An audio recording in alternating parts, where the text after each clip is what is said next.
வீட்டில் ஒரு பெண் பிள்ளை இருக்கிறது, திருமணம் ஆகாத காலத்தில் ஒரு திருமணம் வேண்டும் என்று சொன்னால் எல்லாம் வீட்டில் கொஞ்சமாவது குண்டுமணி தங்கமாக இருக்க வேண்டாமா என்று நினைப்பார்கள் பெண்களை பொறுத்தவருக்கு.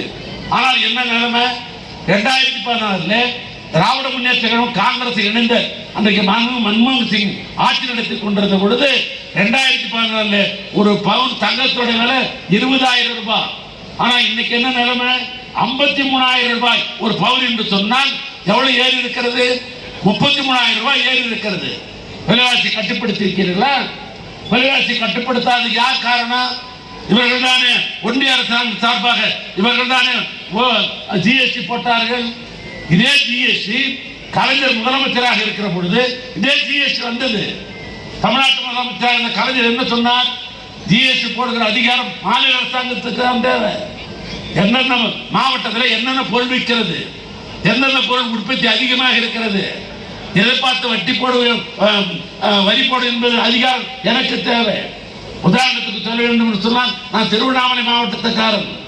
எங்கள் ஊரில் மணிலா தான் உற்பத்தி, மஞ்சள் தான் உற்பத்தி. மாவட்டத்திற்கு மாவட்டம் விவசாய பொருள் உற்பத்தி வேறுபடுகிறது. ஆக வரி போடுகிற அதிகாரம் எனக்குத்தானே இருக்க வேண்டும். அதனால் நான் ஒத்துக்கொள்ள மாட்டேன் என்று சொன்னார். சில பேர் விவரம் தெரியாது சொல்லுகிறார்கள், காங்கிரஸ் பிரிவில் தானே ஜிஎஸ்டி வந்தது என்று.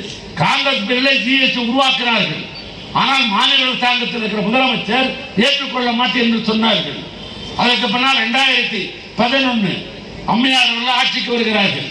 அவரிடத்தை கேட்கிறார்கள், ஒன்றிய அரசாங்கம் கலைஞர் தான் ஜிஎஸ்டி வேணான்னு சொல்லிட்டீங்களா, நீங்க எப்ப எதிர்மறை உள்ளவராச்சு இந்த விஷயத்துல ஒத்துப்போனாவளோ இல்லையோ. அவரும் சொன்னார், கலைஞர் ஏற்றுக்கொள்ளாத ஜிஎஸ்டி நானும் ஏற்றுக்கொள்ள மாட்டேன், தேவையில்லை என்று சொன்னார்கள்.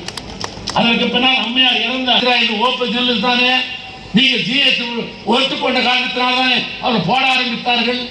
ஆக இன்றைக்கு விலைவாசி இந்த அளவுக்கு ஏறி இருக்கிறதுக்கு யார் காரணம் என்று சொன்னால், அருமை நண்பர்களே, முழுக்க முழுக்க எடப்பாடி பழனிசாமியும் அந்த ஓப்பன் சொல்லும் 2 பேர் தான் காரணம். வரியை போடுவது ஒன்றிய அரசாங்கம் மோடி போடுகிறார்கள், அதை நிறைவேற்றிக் கொண்டிருக்கிற பொறுப்பிலே இவர்கள் இருக்கிறார்கள். இன்னைக்கு விலைவாசி ஏறி போனதுக்கு நீங்கள் தானே காரணம். நான் அப்படித்தான் சொல்கிறேன், விலைவாசி தான் ஏற்றினீர்களே, அது விலைவாசி ஏற்றினுடைய விளைவு ஜிஎஸ்டி வசூல் பண்ணீங்களே, அது வசூல் பண்ண பணம் தமிழ்நாட்டுக்கு வருகிறதா? கொஞ்சம் யோசித்து பாருங்கள். உதாரணத்துக்கு சொல்கிறேன், உத்தரப்பிரதேச